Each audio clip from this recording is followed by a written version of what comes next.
club was started in 1942 as a seagoing officers club, and it was a place, essentially a place for people on convoy duty, both naval officers and merchant navy officers, come ashore and have a good meal, hot meal, and get away from the confining quarters on a ship and have a few drinks, meet other people, and generally have a good time.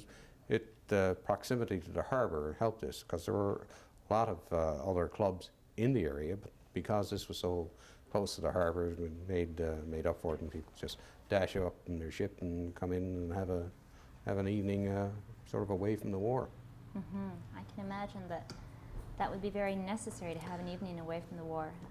Well, most of the ships were, particularly the corvettes, were fairly compact and not a lot of room at sea anyway, and they were fairly cold and North Atlantic in the winter especially, very, very stormy place. It was quite uncomfortable, so any chance to get off the ship, everybody would take it. So I think that certainly helped the club's popularity.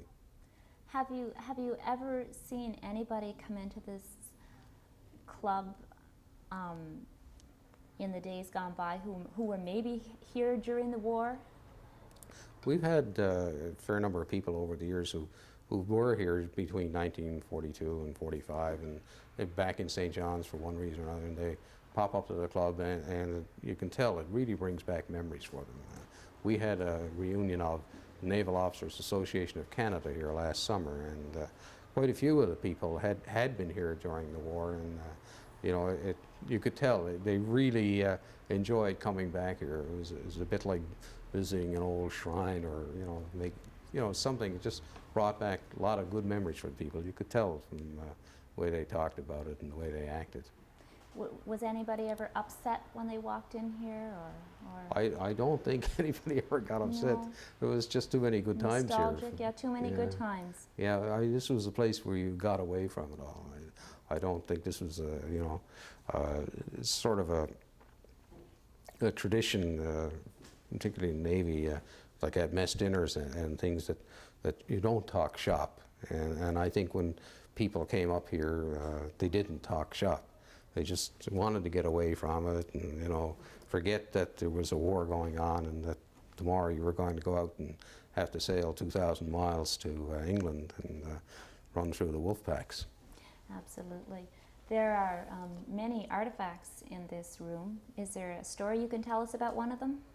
Well, a lot of the artifacts here, they've pretty well all been donated by visitors. Either visiting ships have left their ship's crest here, or people have come here representing groups. Like we had a colonel from the U.S. Marines came up here a couple of years ago, and he brought us a commemorative plaque, and it was a representation of the Marines raising the flag on Iwo Jima. And I don't believe he was down at Argentia, but he specifically came into St. John's to donate this because he had heard about the club, and he felt that, look, the U.S. Marines have got to have a presence here in the club.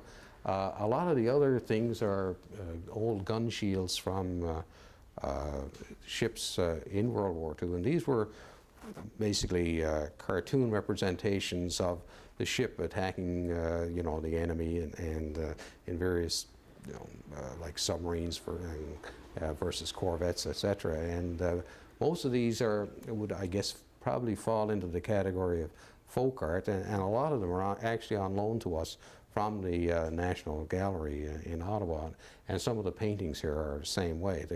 They're actually paintings that were commissioned by the Canadian government, who had a group of what they called war artists, and their job was not so much just to take pictures, but they would produce a painting which took one aspect of the war. Like, for example, there's one of the crow's nest itself, which shows a Christmas tree stuck up into the crow's nest of a warship, and again, that is a very, very famous painting in itself, and it's just on loan to us here. We also have another artifact, the actual periscope from U-219, the German submarine that surrendered in St. John's Harbour, and it still works, not as well as it did, but you can still shoot down or torpedo cars on Water Street.